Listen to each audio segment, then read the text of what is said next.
সামনে কালামুল্লাহ শরীফের সূরাতুল আনফালের 3 এবং 4 নম্বর আয়াতে কারিমা তেলাওয়াত করেছি। এই আয়াতকে সামনে রেখে কিছু আলোচনা করার ইচ্ছা রাখি। আল্লাহ তাআলা আমাকে কিছু উপকারী কথা আলোচনা করার এবং আপনাদেরকে আমল করার নিয়তে শোনার তৌফিক দান করেন। সকলে বলেন আমিন।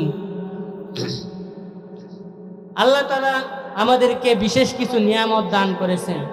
এর মধ্যে আমাদের শরীরের মধ্যে কিছু অঙ্গ প্রত্যঙ্গ দান করেছেন।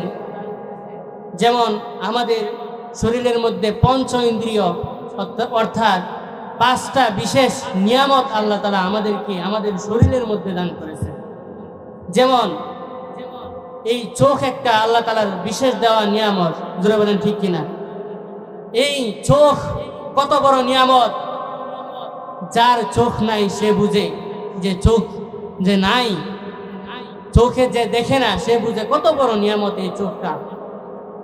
এই কান আল্লাহ তাআলার দেওয়া বিশেষ একটা নিয়ামত। এই কান যারা শুনতে পায় তারা বুঝতে পারে কান কত বড় একটা নিয়ামত, এবং যারা এই কান দ্বারা শ্রবণ করতে পারে না তারা অনুধাবন করতে পারে যে এই কানটা আল্লাহ তাআলার দেওয়া কত বড় নিয়ামত।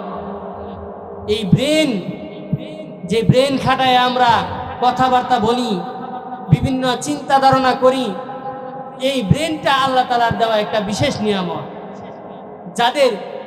যারা পাগল, যাদের মেধা শক্তি নাই, যাদের ব্রেন নাই, তারা বুঝে এই ব্রেনটা কত বড় নিয়ামত। জোরে বলেন ঠিক কিনা?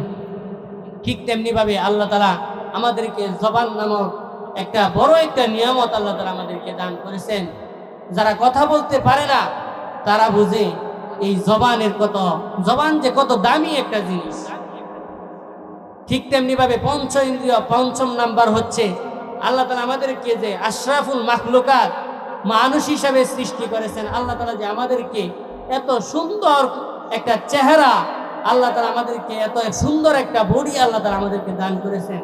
এই সুন্দর চেহারা আল্লাহ তাআলার দেওয়া একটা বিশেষ নিয়ামত। জোরে বলেন সুবহানাল্লাহ।